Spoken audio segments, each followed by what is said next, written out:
The murders of Holly Wells and Jessica Chapman, also known as the Soham murders, took place back in 2002 in Soham, England. These 10-year-old best friends were cruelly lured into the home of someone they should have been able to trust, a local school caretaker. A massive investigation was launched following the girls' disappearance, which would later be described as one of the most extensive searches in British criminal history. Tragically, this story would not have a happy ending. Jessica Chapman left her Brook Street, Soham home at 11:45 a.m. on August 4th, 2002. It was a Sunday and she had plans to go to Holly's home for a barbecue in nearby Red House Gardens. Jessica was extra excited to see Holly that day as she had a necklace for her that she had purchased on a recent trip to Menorca. Jessica and Holly, along with another friend, Natalie Parr, listened to music and played on the computer for about 30 minutes. Natalie then headed back to her home, while Jessica stayed behind for supper. Shortly after 3 p.m, the girls changed into replica Manchester United jerseys. One was Holly's and the other was her older brother's. Seeing the girls matching, Holly's mother Nicola took a photo of the pair at 5:04 p.m. After eating dinner, Holly and Jessica were back playing at around 6 p.m. It's been a normal day. But the next thing the girls did would change everything. At 6:15 p.m, they left Holly's home without telling anyone in the house. They wanted to grab some sweets from a vending machine at a local sports centre, which they managed to do. While on their way back to Red House Gardens, Holly and Jessica were spotted by Ian Huntley. Ian Huntley was a senior caretaker at a local secondary school who lived along the route that the girls had been taking. It isn't exactly clear what he said to them, but Ian was able to get Holly and Jessica into his home by saying that his girlfriend, Maxine Carr, was also in the house with him. The girls knew Maxine well. She was their teaching assistant at St Andrew's Primary School. But Maxine was nowhere near the home. She was, in fact, visiting her mother in Lincolnshire. At 8 p.m. on August the 4th, Nicola Wells walked into Holly's room, wanting to ask the girls to come and say goodbye to the guests, who were leaving after the barbecue. Except Holly and Jessica weren't playing in the room as she had thought. It was completely empty. In a panic, Nicola alerted her husband, Kevin, and they began searching every room and then walked up and down the streets hoping to find the girls. At 8:30 p.m, which was Holly's curfew, Nicola called Jessica's parents in the hopes that her daughter had ended up there. But the Chapmans had no good news for Nicola. They too had begun to worry as Jessica had not returned home. The Chapman and Wells families knew something was seriously wrong, and after searching the area in an attempt to locate their daughters, they reported the girls missing at 9:55 p.m.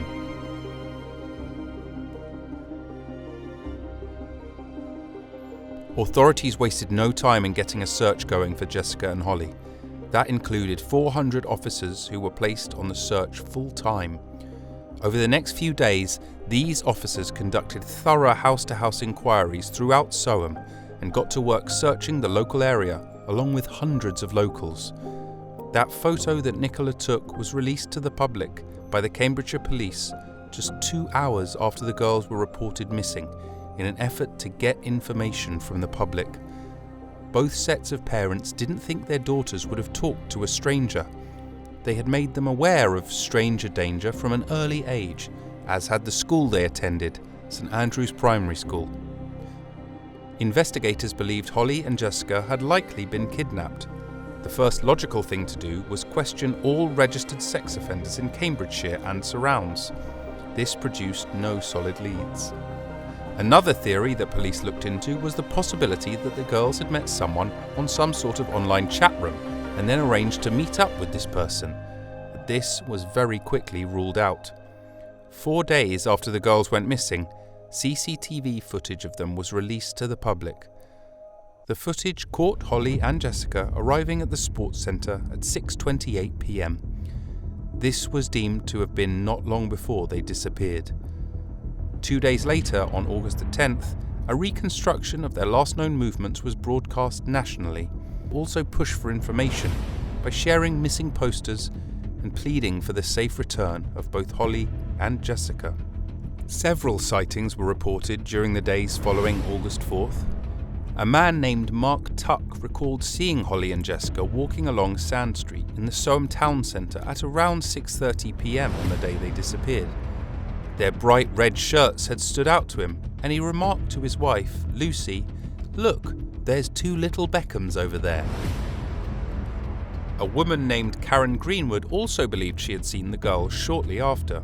She described them as walking arm in arm along College Road. There were also other unsubstantiated reports of the girls spotted on August 5th and of a suspicious white van seen in the area on the day they vanished. Neither of these could be confirmed, and nothing came of either tips. The next major lead came on August 12th, when police made a media appeal to track down a four-door dark green car that could have been involved in the girls' disappearance. A taxi driver had come forward saying he had seen a man in a car matching that description thrashing his arms while he struggled with two girls inside. The car had been seen on the A142 south of Soham going towards Newmarket at around the time it was estimated the girls disappeared. The next day, a jogger came forward to authorities after he had found two mounds of disturbed earth outside of Newmarket. Could this have been the grim conclusion to the case? An immediate examination followed, and it was discovered that the disturbed earth had been created by badgers. There was someone else who said he had seen the girls shortly before their disappearance, and that was 28-year-old Ian Huntley. He told investigators on August 5th that he had briefly spoken to Holly and Jessica while on his doorstep the afternoon before. It is unclear whether he came forward with this information or gave it during the house-to-house inquiries. Huntley described the girls as happy as Larry and told investigators that they had asked him whether his girlfriend, Maxine Carr, had gotten the full-time teaching assistant position she had applied for at St Andrews, appeared to be weeping.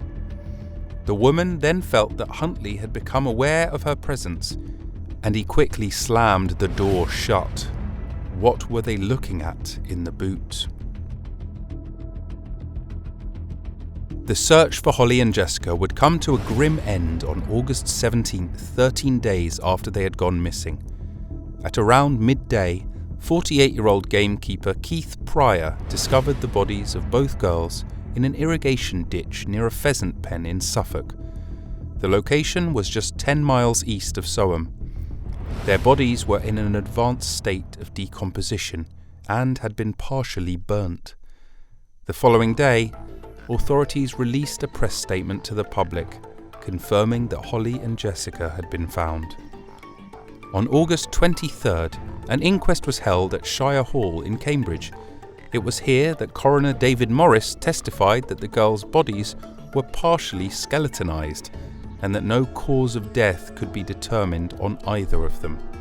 He did state, however, that he believed that the likely cause of death to have been asphyxiation, and added that the girls did not die at that location but had been placed there within 24 hours of their deaths.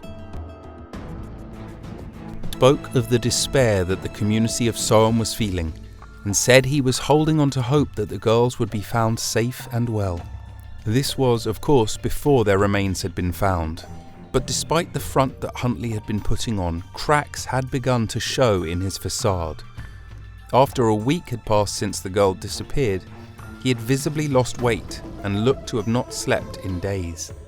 Huntley was acting erratically and was even prescribed antidepressants on August 13th. While helping authorities and volunteers search for Holly and Jessica, Huntley often tried to ask officers detailed questions about how the investigation was going, even asking on one occasion how long evidence can survive before it deteriorates. On August 16th, the day before the bodies were found, Huntley and Maxine Carr were questioned by police. Each interview lasted approximately 7 hours. Several pieces of information had come forward by this time that disputed Huntley and Maxine's claim that she had been at the home on August 4th when she had actually been in Grimsby town centre.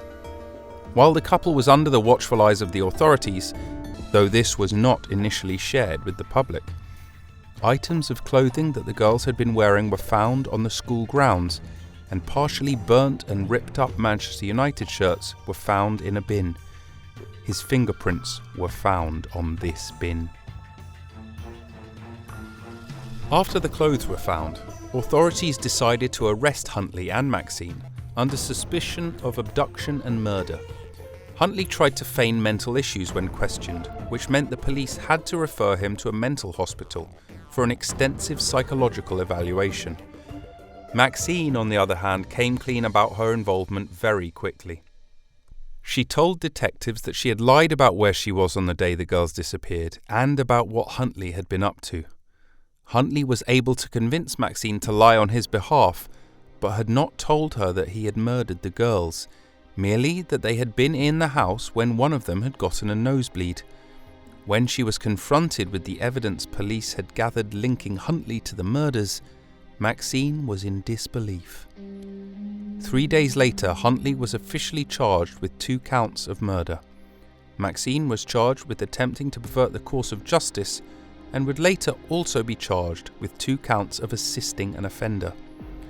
After a lengthy stay in the mental hospital, Huntley was cleared as fit to stand trial. The trial commenced on November 5, 2003. Huntley pleaded not guilty. It was a lengthy trial, with the jury only beginning their deliberations on December 12th.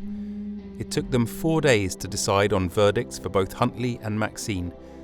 Huntley was found guilty on 2 counts of murder and sentenced to life imprisonment. He will not be eligible for parole until 2042, when he is 68. Maxine had pleaded guilty to the charge of perverting the course of justice, but not guilty to the charge of assisting an offender. The jury believed her claims that she was unaware of Huntley's crimes, and she was found not guilty of that second charge. Maxine was sentenced to 3.5 years in prison. Just minutes after they had received the conviction, Leslie Chapman spoke to the media. "I think he was a time bomb waiting to go off, and both our girls were in the wrong place at the wrong time. I hope the next time I see him, it will be like we saw our daughters, and it will be in a coffin," she said. Had Holly and Jessica not been so cruelly taken, they both would have recently celebrated their 31st birthdays. Their families can only dream of what their beautiful little girls could have become.